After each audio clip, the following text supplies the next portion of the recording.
Hi friends, flavour trails കേരളയുടെ പുതിയ വീഡിയോയിലേക്ക് എല്ലാവർക്കും സ്വാഗതം.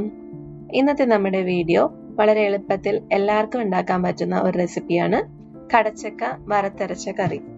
അപ്പൊ നമുക്ക് അതെങ്ങനെ ഉണ്ടാക്കുന്നതെന്ന് നോക്കാം. ഞാനിപ്പോൾ ഇവിടെ ഒരു കടച്ചക്കയാണ് എടുത്തേക്കുന്നത്. അത് നല്ലോണം കട്ട് ചെയ്ത് ക്ലീൻ ചെയ്ത് വെച്ചേക്കുന്നതാണ്. ഇപ്പൊ ഞാൻ കുക്കറിൽ വിസിൽ വരുത്തിയെടുക്കുകയാണ് ചെയ്യുന്നത്. നിങ്ങൾക്കിപ്പോൾ സാധാ പാത്രത്തിൽ ഗ്യാസിൽ വെച്ചിട്ട് കുക്ക് ചെയ്തെടുത്താലും മതി.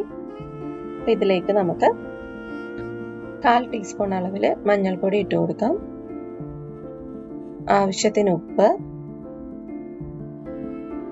ഒരു 2 പച്ചമുളക് നടുവേ കീറിയതിട്ട് കൊടുക്കാം. പിന്നെ നമുക്ക് കുറച്ച് വെള്ളം കൂടി ഒഴിച്ചിട്ട് നമുക്കിതൊന്ന് അടച്ചു വെച്ച് പ്രഷർ കുക്ക് ചെയ്തെടുക്കാം.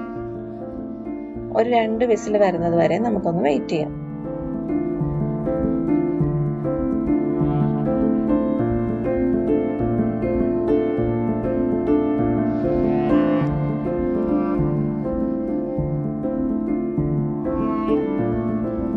രണ്ട് വിസിൽ വന്നിട്ടുണ്ട്. അപ്പൊ നമുക്കിനി കുക്കറാണ് ഇറക്കി വെക്കാം.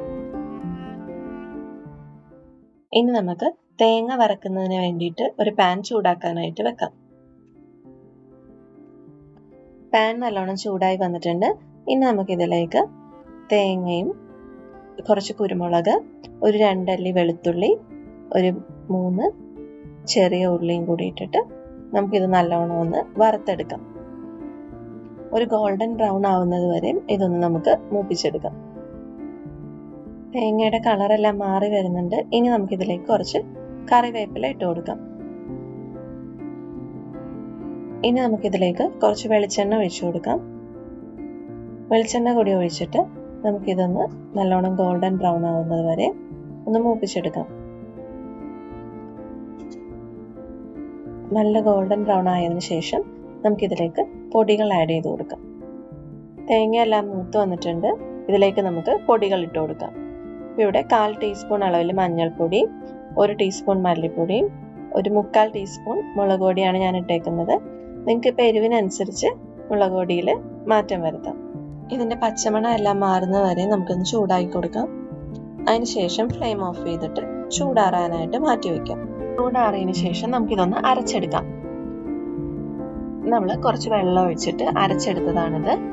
ഇനി നമുക്കിതൊന്ന് മാറ്റി വെക്കാം. ഒരു പാനിലേക്ക് നമ്മൾ നേരത്തെ വേവിച്ചു വെച്ചേക്കുന്ന കടച്ചക്ക നമുക്ക് ഇട്ട് കൊടുക്കാം.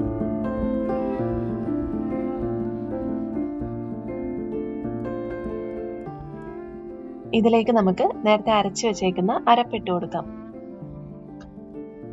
ഈ മിക്സിയുടെ ജാറിലേക്ക് നമുക്ക് കുറച്ച് വെള്ളവും കൂടി ഒഴിച്ചിട്ട് നമുക്ക് അരപ്പെല്ലാം നല്ലോണം ഒന്ന് കഴുകി ഇതിലേക്ക് ഒഴിച്ചെടുക്കാം.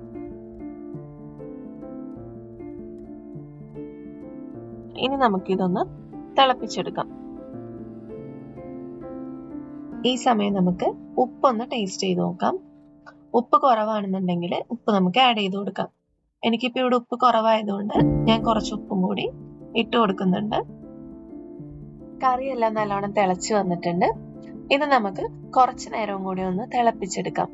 കറി ഒന്ന് കുറുകി വരുന്നത് വരെ നമുക്കിതൊന്ന് തിളപ്പിച്ചെടുക്കാം. നല്ലോണം തിളച്ച് കുറുകി വന്നിട്ടുണ്ട് നമ്മുടെ കറി. അപ്പൊ ഇനി നമുക്കിതിലേക്ക് കാച്ചി ഒഴിക്കാം. ചൂടായ പാനിലേക്ക് നമുക്ക് വെളിച്ചെണ്ണ ഒഴിച്ചു കൊടുക്കാം. വെളിച്ചെണ്ണ ഒന്ന് ചൂടായി വരുമ്പോഴത്തേക്കും അതിലേക്ക് നമുക്ക് കടുക് ഇട്ട് കൊടുക്കാം. കടുകെല്ലാം പൊട്ടി വരുമ്പോഴത്തേക്കും അതിലേക്ക് നമുക്ക് 2 വറ്റൽമുളക് ഇട്ട് കൊടുക്കാം. വറ്റൽമുളക് ഒന്ന് മൂത്ത് വരുമ്പോഴത്തേക്കും അതിലേക്ക് നമുക്ക് ഒരു 2 ചുവന്നുള്ളി ചെറുതായിട്ട് അരിഞ്ഞത് ഇട്ട് കൊടുക്കാം. ചുവന്നുള്ളി നല്ലോണം മൂത്ത് വരുമ്പോഴത്തേക്കും അതിലേക്ക് നമുക്ക് കറിവേപ്പില കൂടി ഇട്ട് കൊടുക്കാം. ഇതെല്ലാം കൂടി മൂപ്പിച്ചിട്ട് നമുക്ക് നമ്മുടെ കറിയിലേക്ക് ഒഴിക്കാം.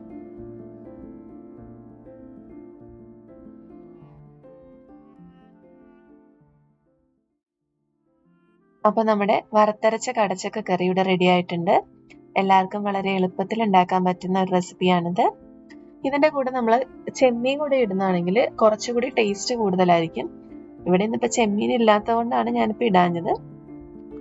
അപ്പോൾ വളരെ എളുപ്പത്തിൽ വളരെ ടേസ്റ്റി ആയിട്ടുള്ള കടച്ചക്കറി എല്ലാവരും ഒന്ന് ട്രൈ ചെയ്ത് നോക്കുക, അഭിപ്രായം പറയുക.